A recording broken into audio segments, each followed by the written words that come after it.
Welcome back, everyone. Before we dive in, make sure you drop your thoughts and the lessons you took from this story in the comments. And don't forget to like and subscribe. Let's get into it. My name is Leonard Brooks. I am 30 years old, and I turned 30 yesterday. I have been talking about this birthday for months. There was something about the number that made me feel like it should be a milestone, like I should be able to look at my life and say, yes, I have built something solid by now. My wife, Jasmine, knew that. We had talked about it late at night in bed, on long drives, even while grocery shopping when someone asked if we had any big plans. I wanted it to matter, not in an extravagant way, but in a way that felt seen. The morning of my birthday, I woke up expecting something. It did not have to be a giant surprise or some over-the-top gesture. I would have been happy with breakfast in bed, a card with her messy handwriting, or even just her rolling over, kissing me on the forehead, and saying, "Happy birthday, Leo." Instead, I woke up to the dim light of our bedroom in Chicago, the sound of the heat clicking on, and the empty space beside me. I lay there for a minute, staring at the ceiling, listening for the faint clatter of dishes or the coffee maker. Nothing. Eventually I grabbed my phone. No messages from Jasmine. No, "Happy birthday, old man," text waiting on my lock screen. I checked the time. It was just after 8. She was not a morning person, I reminded myself. Maybe she was in the kitchen and had just forgotten a text. I pushed myself out of bed, stretched, and walked downstairs. Jasmine was sitting at the kitchen table, still in her leggings and oversized sweatshirt, her hair pulled up in a loose bun.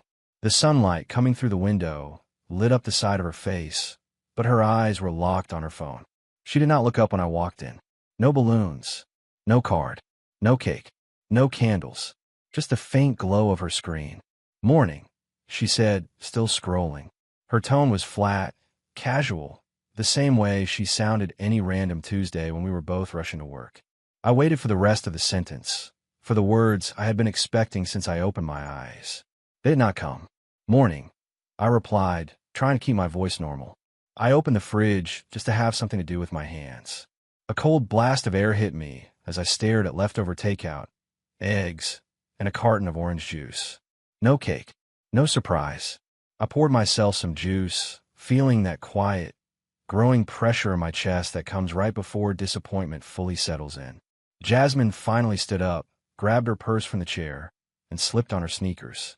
"Hey, I am running late," she said, sliding her phone into her bag. "I have to go meet my friend for brunch. I will be back later." I blinked at her. "It is Tuesday," I said. "You took off work." I already knew she had, because we talked about it last month. We had circled the date on our shared calendar. I had imagined us doing something together. "Yeah," Jasmine said, shrugging. "I needed a day. I am exhausted. I will see you tonight, okay?" She leaned over, gave me a quick kiss on the cheek that felt like an automatic gesture rather than a deliberate choice, and then headed for the door. I stood there with my glass of orange juice in my hand, watching her walk out. The front door clicked shut. There had been no happy birthday, not even a joking comment about me being old. Just a regular, bland morning. I sat down at the kitchen table and stared at the spot where she had been sitting, the faint ring from her coffee mug still on the wood. About 20 minutes later, my phone buzzed on the table. It was my brother, Jerome. "Happy 30th, bro. Big day. What did Jasmine get you?" he wrote. The words hit me like a slap. Until that moment, I had been trying to convince myself that maybe I had missed something, that maybe there was some quiet plan I had not noticed. Seeing Jerome's text made it real. Either she had truly forgotten, or she was pretending to forget. I typed out, "Not sure yet, man. Have not seen anything," then stared at it and deleted it. I did not want to lie, but I also did not want to admit to my own brother that my wife seemed to have completely skipped over my birthday. Instead, I texted back, "Thanks, man. Appreciate you. Everyone is early today," and left it at that. He sent a bunch of confetti emojis and started joking about me needing a cane now. The rest of the morning, I worked from home at the dining table. My company was fine with remote days, and I tried to bury myself in emails and spreadsheets. My mom called around 10. She sang slightly off-key, like she always did when she left a birthday message. My dad called later, telling me he was proud of the man I had become. Friends texted from high school and college.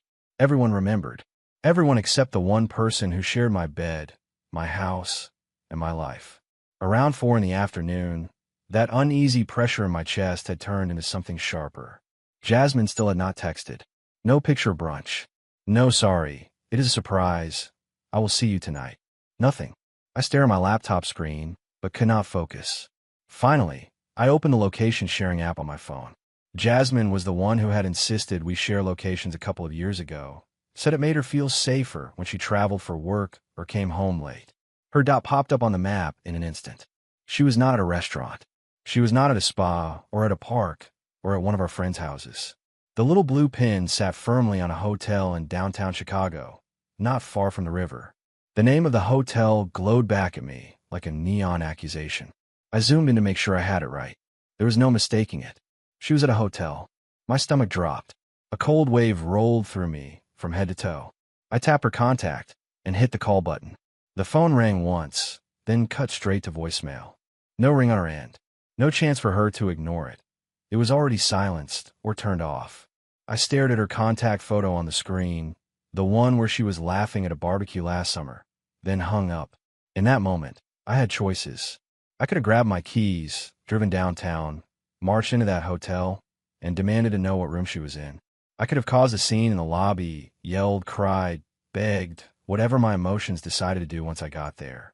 Instead, something in me went very still. I opened my laptop, searched the hotel name, found the phone number, and dialed. The line rang twice before a cheerful voice answered. "Good afternoon, Lakeside Riverfront Hotel. This is the front desk. How may I help you today?" I said, keeping my voice even. "This is going to sound unusual, but my wife is staying in one of your rooms, and it is my birthday today. I would like to send her a surprise cake. Could you help me with that?" The front desk clerk laughed lightly.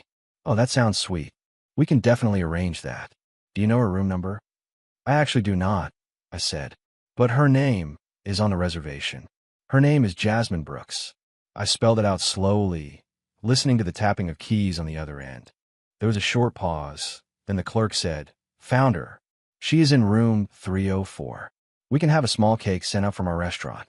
When would you like it delivered?" I stared at the grain in the dining table for a moment, feeling my heartbeat in my throat. "As soon as possible," I answered. "Can you do it within the next 30 minutes?" "Absolutely," the clerk replied. "And would you like a message written on the cake?" I thought for maybe 3 seconds. It felt like the entire last 6 years of my life passed through my mind in that brief gap. Our first date at a coffee shop on the south side, our wedding day, the night we signed the mortgage papers for the house, the way she fell asleep with her head on my chest. All of it crashed into the present moment, where she was at a hotel on my 30th birthday. "Yes," I said. "Please write, 'Happy birthday, me. Enjoy the divorce.'" There was silence for a beat. I could practically feel the clerk blinking on the other end of the line. "Sir," she said cautiously, "are you sure that is the message you want?" "I am completely sure," I replied. My voice surprised me with how steady it sounded. "That is exactly what I want." "All right," she said softly. "We will have it delivered within the hour. The cake will be $65. I will need a card number for the charge." I gave her my information, confirmed the spelling, and thanked her. When I hung up, my hands were trembling slightly, but my mind felt clear. I sat there for a moment in the silence of the house, then opened my contacts and called the divorce attorney my colleague Damon had used last year when his marriage ended. It went to voicemail.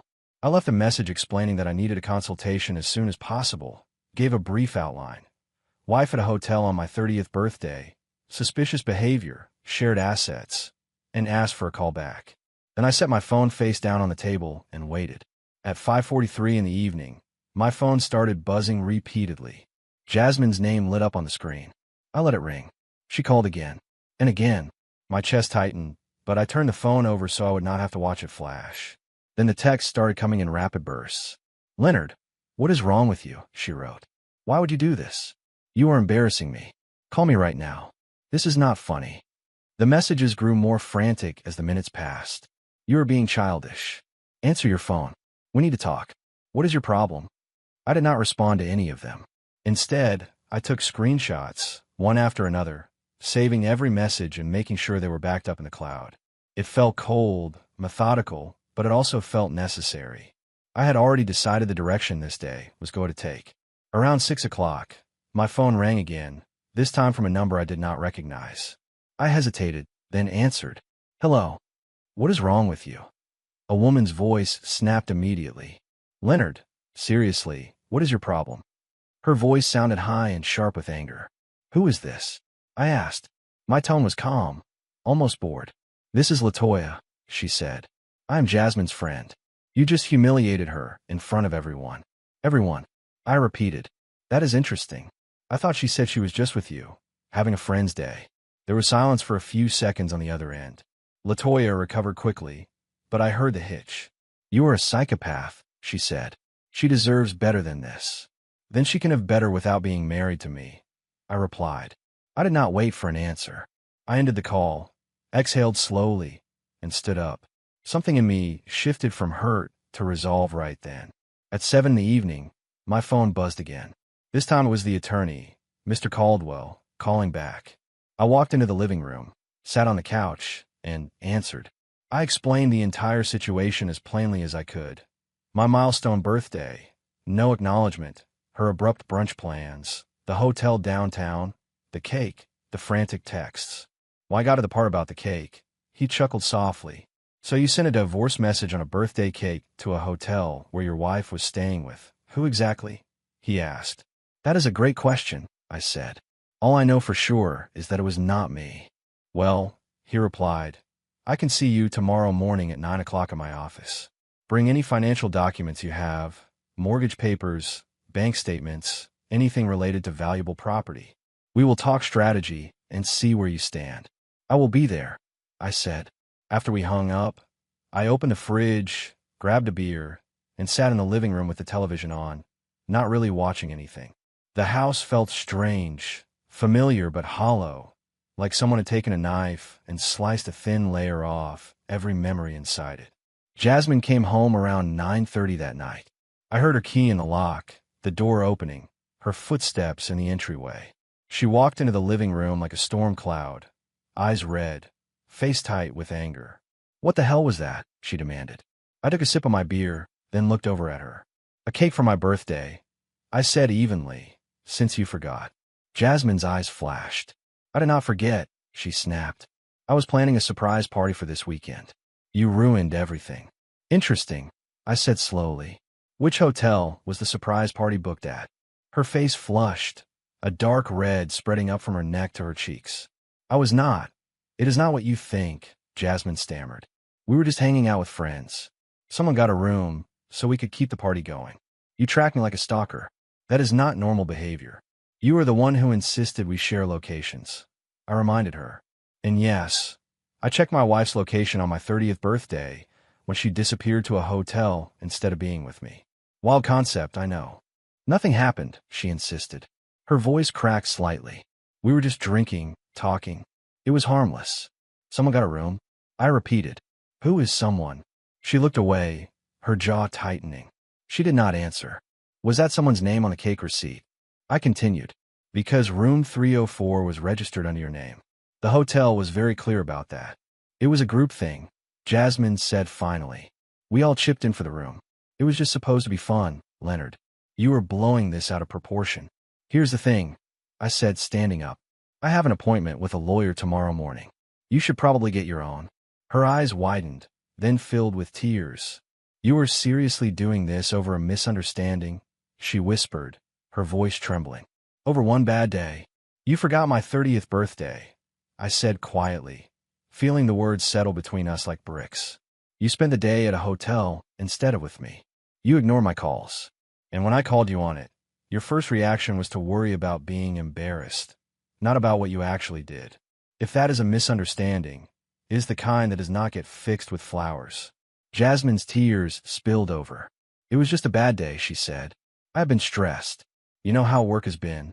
You cannot throw away 4 years of marriage over one mistake. Watch me, I said. I walked past her, down the hallway, into the guest room.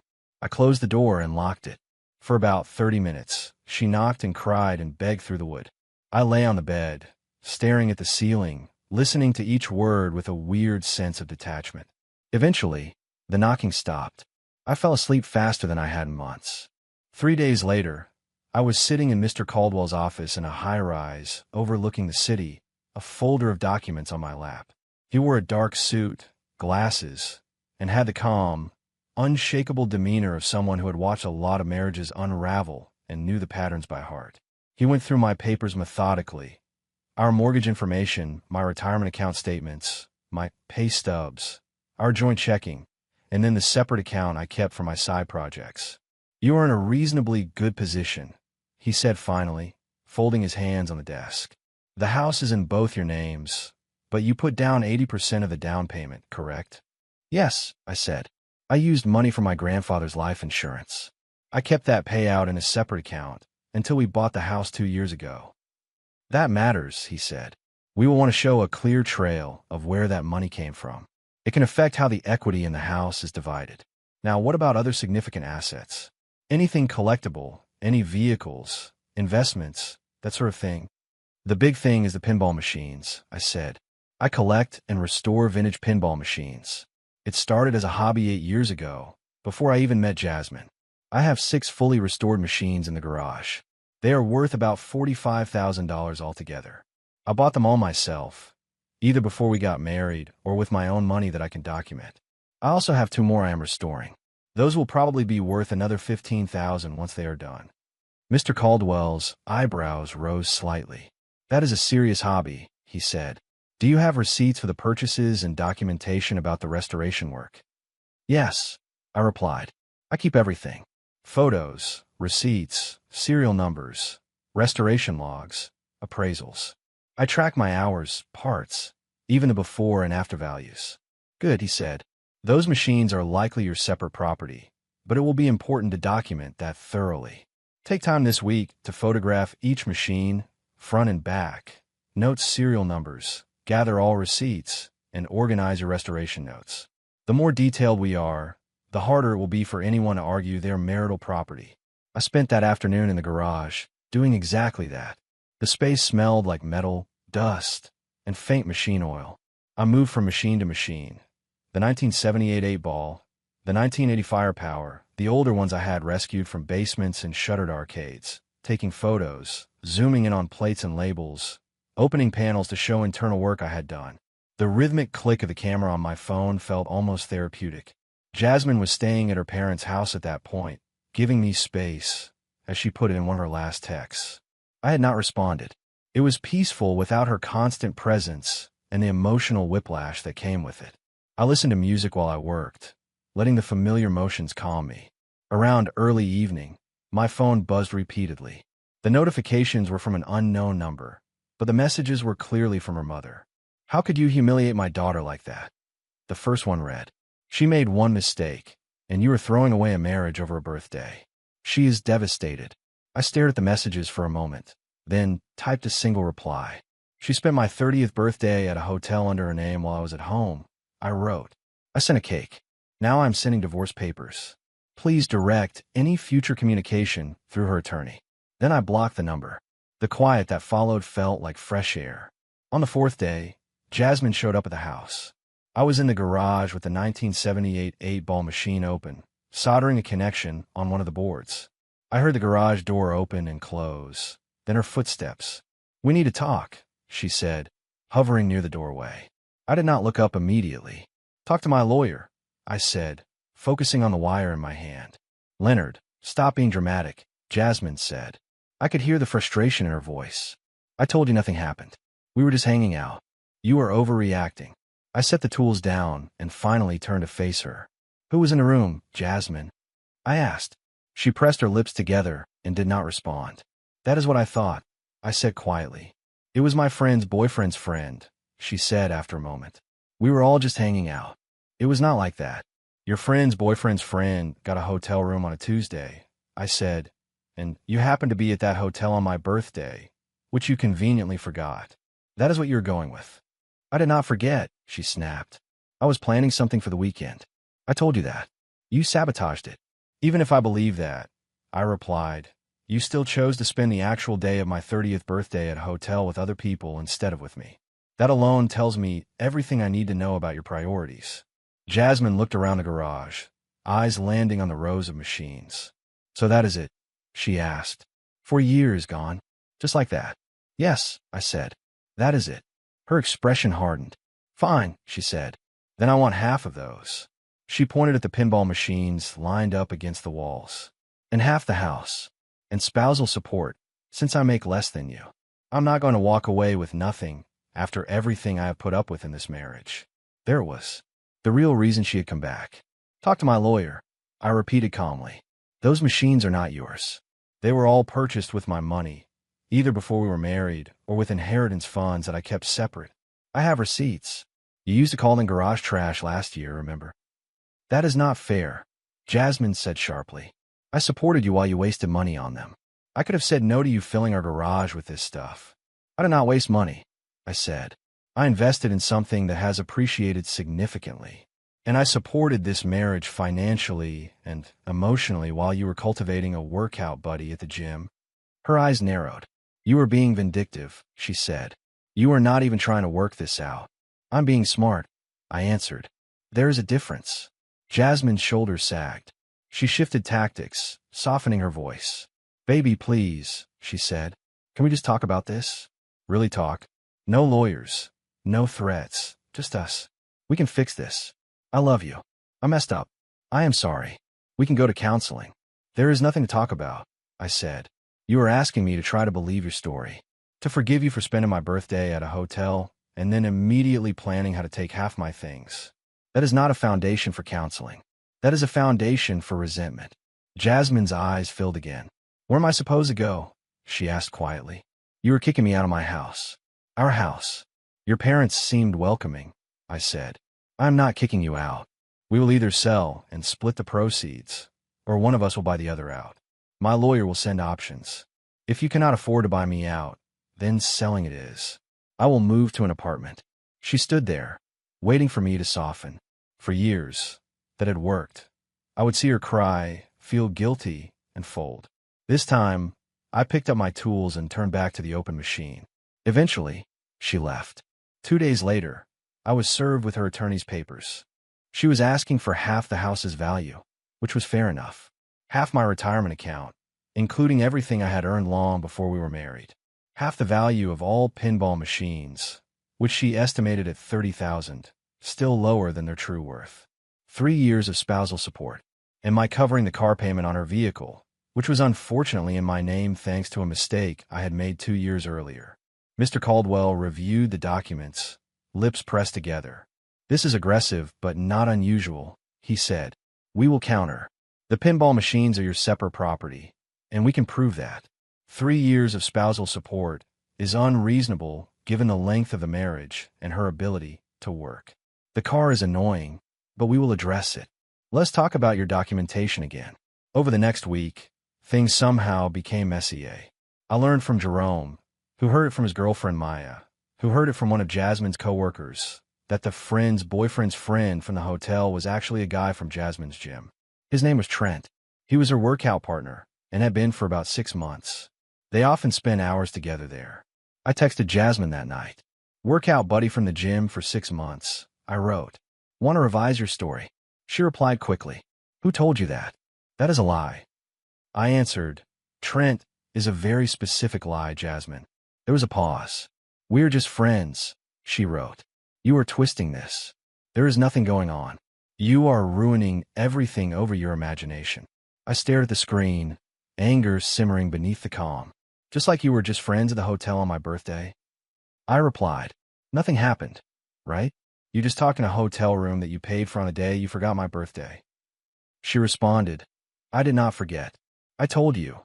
I was planning something for the weekend." I sent one more message. "It has been 5 days. Where's my surprise party?" She did not answer. Her father called the next day. His voice was quieter than his wife's, more measured. "Leonard," he said, "I know Jasmine made some mistakes, but do you not think divorce is a little extreme? Maybe you two should slow down, think this through." "With all respect, sir," I said, "your daughter spent my milestone birthday at a hotel with another man and ignored me completely. What would you do if you were in my situation?" There was a long silence on his end. "I would be angry," he admitted finally. "Very angry.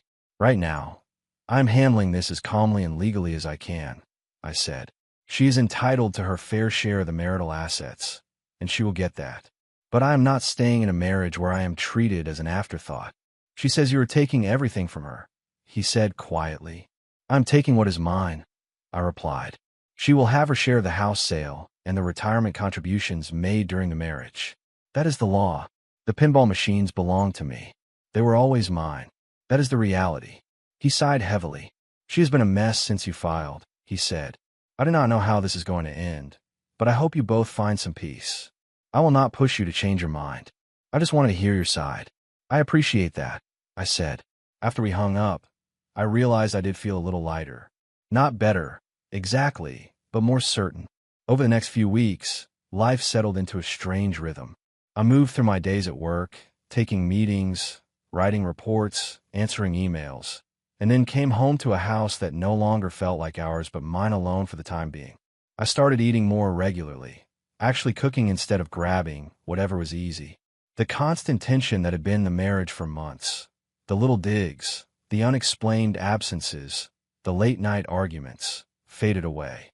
I dove deeper into the restoration of a 1980 firepower machine I had recently picked up.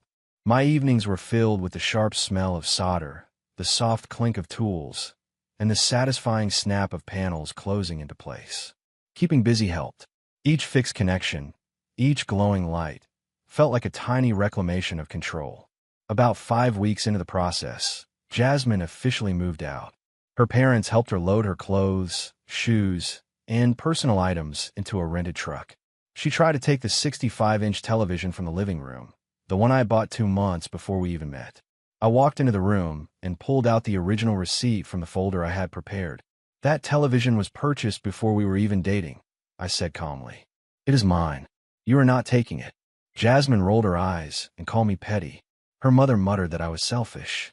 Her father told them both to stop, that I was within my rights, and urged them to focus on her belongings. They left a half hour later, the house quieter than it had been in years. Then came the depositions. Mr. Caldwell explained what to expect: a conference room, a court reporter, both attorneys, and questions under oath. Just answer honestly, he said. Keep your answers direct. Do not volunteer extra information. Stay calm, no matter what angle they take. Jasmine's attorney tried to paint me as controlling and vindictive. He asked about the cake in a slow, deliberate tone, like he was setting a trap. You sent a cake to your wife with a message about divorce, correct? He said. I sent a cake to my wife on my birthday, I answered, a birthday she ignored while she was at a hotel. And on that cake, you wrote, "Happy birthday to me. Enjoy the divorce," he pressed. Would you agree that this message was designed to humiliate her in front of her friends? The message stated the truth, I said. It was my birthday. I was planning to file for divorce. If anyone was humiliated, that was a result of her choices, not my cake. You do not think that was cruel? He asked. I think forgetting your husband's milestone birthday and spending it at a hotel with another man is cruel, I replied. Compared to that, a cake is mild. I heard Mr. Caldwell suppress a small laugh beside me. They moved on to the pinball machines. Jasmine's attorney tried to argue that because some of the restoration work had been done during the marriage, the increased value was marital property. I explained, again, that the machines were purchased either before the marriage or with funds from my grandfather's inheritance, which I had kept separate and could document. I talked about my logs, my receipts, my before and after appraisals. Your wife supported you while you pursued this hobby, correct? Her attorney asked. She allowed you to use marital space and resources for these machines. My wife called them garbage and a waste of space multiple times, I said. I have text messages where she referred to them as junk in the garage and said she wished I would sell them. If you would like, those can be produced. Mr. Caldwell smiled outright at that. Jasmine's deposition was harder to sit through. I had to listen as she described our marriage, minimized her actions, and twisted events to frame herself as a victim. But then Mr. Caldwell began his questions, and the room shifted. You were at the Lakeside Riverfront Hotel on your husband's 30th birthday, correct? He asked. Yes, Jasmine said quietly. Why were you there? He continued. My friends and I were celebrating, she said. Just hanging out. It was supposed to be a girls' day. Celebrating what, exactly? He asked. Nothing specific, she replied. Just time together. We all needed a break. Were there men present in the hotel room or at that gathering? He asked. Some friends brought their boyfriends, Jasmine said after a pause. Was there a man named Trent there? He asked. The man from a gym. Yes, she said, her voice tight. He was there. How do you know Trent? Mr. Caldwell asked. From a gym, Jasmine answered. We work out together sometimes. How long have you known him? He asked. About 6 months, she said. Would you describe him as a close friend? He asked. We are just workout partners, she said defensively. It is not that deep. Did you tell your husband about him? Mr. Caldwell asked. It never came up, she replied. In 6 months, it never came up that you were spending multiple hours a week with another man, he said. You did not think that was relevant to your marriage. I did not think it mattered, she said, blinking rapidly. We were just friends. You were making it sound like something it was not. Did anything romantic or physical happen between you and Trent at the hotel? He asked directly. No, Jasmine said quickly. We were just friends. We were all there together. It was not like that. Were you alone with him at any point? He continued, voice steady. There was a long pause. We talked in the hallway for a bit, she said. That is all. Just the hallway, he asked. Another pause stretched out. And in the room briefly, she added finally. But other people were there too. It was never just us alone behind closed doors. Mr. Caldwell slid a stack of printed text messages across the table. They were from Trent's phone, obtained legally during discovery. Messages from one of Trent's friends to another read. He finally got her to the hotel, and about time. And she said she should leave her husband soon. Jasmine's face went pale as she read the pages. Those do not mean anything, she said. They're just jokes between guys. They twist everything. He was confused about you saying you would leave your husband. Mr. Caldwell asked, Are you saying you never said that to Trent? I never said that, she insisted. He misunderstood. So this text is fabricated, he asked. You are accusing him of lying under oath and falsifying evidence. She swallowed hard and did not answer. When the deposition ended, she looked like she had seen a ghost. 2 days later, I received a social media message from a woman named Erica. She introduced herself as Trent's ex-girlfriend. I just wanted you to know she is not innocent in this. The message started. They had been texting for months and meeting up outside the gym. She told him she was in a dead marriage and looking for a way out. I'm sorry you got dragged into this. She attached screenshots, months of flirty texts, Jasmine complaining about me, planning lunches, discussing when they could see each other. Nothing explicitly graphic, but far beyond innocent friendship. Emotional affair at the very least, building toward something else. I forwarded everything to Mr. Caldwell. This is helpful, he said. Even if your state is technically no fault, evidence of this kind can still influence decisions about spousal support. It reinforces the narrative that she is not the dependent, wrong party here. It shows choices. The week after that, Jasmine tried a new tactic. I had moved out of the house by then to speed the sale and was living in a small but decent apartment not far from my office. One evening, there was a knock on my door. When I opened it, Jasmine was standing there, holding her bag, eyes red. Can I come in? She asked. Her voice was soft, almost hesitant. No, I said. I stepped into the doorway, blocking the entrance. If you have something to say, you can say it from there. She took a shaky breath. I need to tell you something, she said. I am pregnant. The floor seemed to tilt slightly under me. What? I said. How far along? 2 months, she answered. I just found out. I did the math automatically. 2 months put conception right around my birthday, right around the time of the hotel. My mind immediately went to Trent. Is it mine? I asked slowly, or Trent's? Her face crumpled. How can you even ask that? She said. That is disgusting. Of course it is yours. We were together 2 months ago. You know that. We had been, once right before the birthday. But I also knew she had been talking to Trent regularly. 2 months ago once, I said, how many times have you been with him since then? She shook her head quickly. I have not been with him at all, she said. We never did anything. Those texts do not prove anything physical happened. I would not lie about something like this.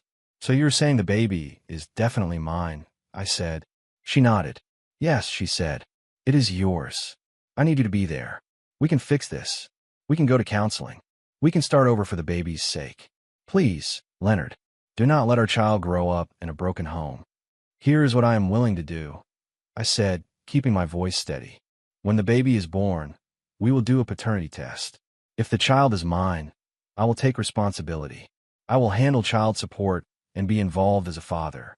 If the child is not mine, then it is not my responsibility. Either way, I am not staying married to you. You are not even going to consider getting back together, she asked, tears streaming down her face. Not even a little bit. Not even a little bit, I said. My child would grow up with a father who respects himself. That is better than watching their father get stepped on repeatedly. I made a mistake, Jasmine said, voice breaking. People make mistakes. Can you not forgive me? No, I said. I cannot. I stepped back and closed the door gently but firmly. She stayed out there for a while, sniffling, then eventually left. When I told Mr. Caldwell about the pregnancy claim, he grew more serious. If the child is yours, everything changes, he said. Custody, child support, future contact. It complicates things significantly. But you are right not to make decisions before knowing the truth. We will require a paternity test as part of any agreement related to the child. Until then, nothing baby-related goes into the settlement. Jasmine's attorney soon sent a letter insisting she needed the house because the baby needed a stable environment and that I should cover all medical expenses plus additional funds in the settlement. Mr. Caldwell's response was crisp. Paternity test required before any baby-related considerations, he wrote. Client is willing to discuss custody and support for his biological child only. Her attorney fired back an indignant letter about how insulting it was to demand a paternity test, implying that it questioned her integrity. Mr. Caldwell simply noted, then she should not have been at a hotel with another man on her husband's birthday, and let the silence do the rest. There was no further push on that point. Meanwhile, the house sold. After paying off the mortgage and fees, we each walked away with about $62,000. It was less than I had hoped, considering my heavy initial contribution, but still a decent amount. I used my share to pay off some smaller debts, build a stronger emergency fund, and furnish my new apartment in a way that felt like mine. Moving the pinball machines was a logistical nightmare. They were heavy and delicate, and I did not trust just any moving company with them. I hired a specialized crew that dealt with arcade equipment, supervised the wrapping and loading, and then spent hours setting them up in the spare room of my new place. By the time they were all lined up, lights flickering, sounds echoing softly, the room looked like a small arcade. A few weeks later, once everything was in place, I invited some friends over for a pinball tournament. Jerome came, along with Maya and a couple of guys from work. One of Jerome's friends brought his sister, Alicia, who was into retro gaming. She had grown up playing in arcades in Detroit and knew more about high scores and classic titles than most people I had ever met. Alicia and I ended up talking for nearly 3 hours that night about old arcades, the history of pinball, and the weird satisfaction of bringing something broken back to life. She asked detailed questions about each machine, ran her hand along the polished side art, and listened intently when I explained the challenges of restoring specific components. Before she left, Jerome nudged me and whispered that I should get her number. I hesitated, then asked. She smiled and put her number in my phone. I was not ready to jump into anything serious, and I told her that up front when we texted later that week. I am fresh out of a mess, I wrote. I'm still figuring out what my life looks like now. She replied that she understood, that she was fine with keeping things light, that she just enjoyed talking about games and hanging out. It felt easy in a way I had not experienced in a long time. As for the divorce, the trial was scheduled for 2 months out unless we settled beforehand. Jasmine's demands had become more modest. It was clear someone had finally given her a realistic picture of what a judge was likely to grant. She shifted to asking for her agreed half of the house proceeds, 30% of the retirement contributions made during our marriage instead of $50,000, $8,000 for the pinball machines instead of the earlier inflated estimate, 1 year of spousal support of $500 a month, and for me to keep paying her car loan until it was paid off in 18 months. Mr. Caldwell drafted our counteroffer.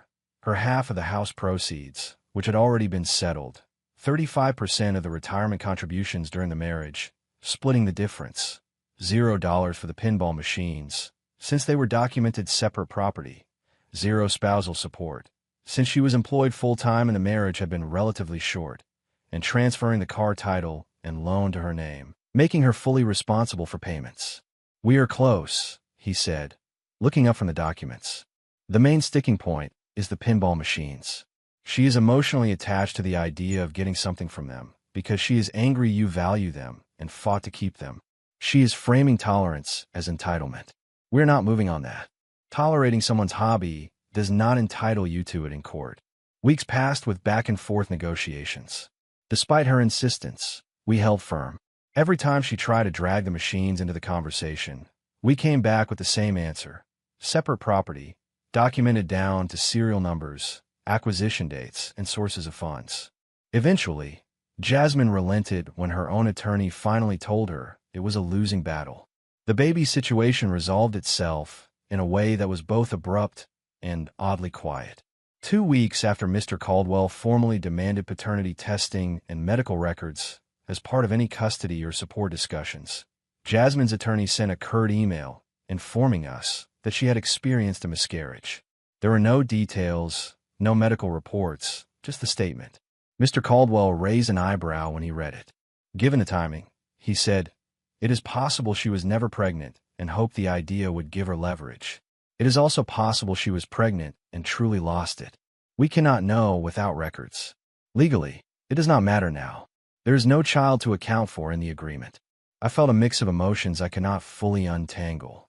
If she had lied about being pregnant, it was one more manipulation in a long line of them, and the anger that stirred inside me was sharp.